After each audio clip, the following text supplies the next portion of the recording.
আসসালামু আলাইকুম। আমন্ত্রণ বাংলা ভিশন সংবাদে আপনাদের সাথে আছে আমি রিজওয়ানা ইলফিস।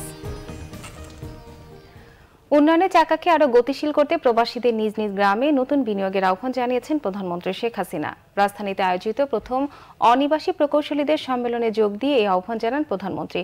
এ সময় তিনি বলেন, দেশের অর্থনীতিতে বড় ভূমিকা পালন করছেন প্রবাসীরা। সম্মেলনে প্রকৌশলীদের উদ্দেশ্যে শেখ হাসিনা বলেন, ৭৫-এ ১৫ আগস্টের পর দেশের কোনো উন্নয়ন না হওয়ায় অনেক বাংলাদেশী পাড়ি জমান বিদেশে।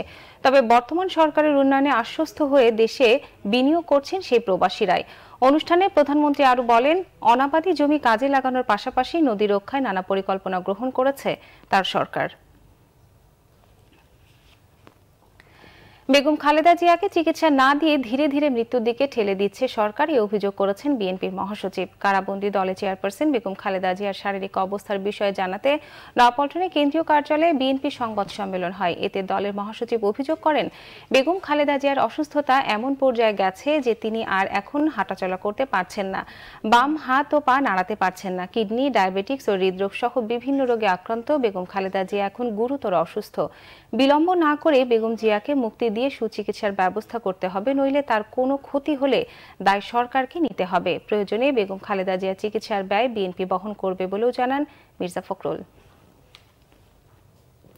আওয়ামী লীগ সাধারণ সম্পাদক ওবায়দুল কাদের বলেছেন, খালেদা জিয়ার শারীরিক অবস্থা নিয়ে যতটা উদ্বিগ্ন তার চেয়ে বেশি রাজনৈতিক কালার দেওয়ার জন্য ব্যস্ত বিএনপি।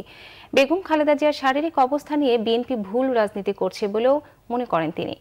ফেনী সার্কিট হাউসে সাংবাদিকদের সঙ্গে মত বিনিময় করেন আওয়ামী লীগ সাধারণ সম্পাদক ওবায়দুল কাদের। এ সময় তিনি বলেন, পিলখানা হত্যাকাণ্ডের রহস্য উদ্ঘাটন নিয়ে বক্তব্য দেওয়ার আগে বিএনপির মহাসচিবের উচিত সেই সময় খালেদা জিয়ার অবস্থান ব্যাখ্যা করা। এদিকে জাতীয় প্রেস ক্লাবে আয়োজিত অনুষ্ঠানে অংশ নেন আওয়ামী লীগের উপদেষ্টা মণ্ডলীর সদস্য তোফায়েল আহমেদ। এ সময় প্রধান অতিথির বক্তব্যে তিনি বলেন, ৩০ তারিখের নির্বাচনকে প্রশ্নবিদ্ধ করতে বিদেশিদের কাছে অভিযোগ দিচ্ছে বিএনপি। ৫ জানুয়ারি নির্বাচনে বিএনপি আসেনি বলে আন্তর্জাতিক স্বীকৃতি থেমে থাকেনি বলেও মন্তব্য করেন তোফায়েল আহমেদ। চকবাজারে চুরিহাট্টায় অগ্নিকাণ্ডে দগ্ধ হয়ে ঢাকা মেডিকেল কলেজ হাসপাতালের বার্ন ইউনিটে চিকিৎসাধীন ২ জনের মৃত্যু হয়েছে। সোমবার রাতে তাদের মৃত্যু হয়। একজনের নাম আনোয়ার, বয়স ৪৫ বছর এবং আরেকজনের নাম সোহাগ, তার বয়স ২২ বছর। এ নিয়ে চকবাজারের ঘটনায় মৃতের সংখ্যা দাঁড়িয়েছে ৬৯-এ। পুলিশ জানায়, রাত ১০টার দিকে মারা যায় আনোয়ার, আর রাত ১টার দিকে সোহাগের মৃত্যু হয়। তাদের শরীরে প্রায় ৬০% পুড়ে গিয়েছিল। সোহাগের বাড়ি ময়মনসিংহে, সে চকবাজারের একটি দোকানে চাকরি করত বলে জানায় তার স্বজনরা। দুজনের মরদেহ ঢাকা মেডিকেল কলেজ হাসপাতালের মর্গে রাখা হয়েছে। আন্তর্জাতিক প্রসঙ্গ, পাকিস্তান সীমান্তের ভেতরে একাধিক জঙ্গি আস্তানায় ভারতের বিমান হামলায় ৩০০ জঙ্গি নিহত হয়েছে বলে দাবি করেছে দেশটির গণমাধ্যমগুলো।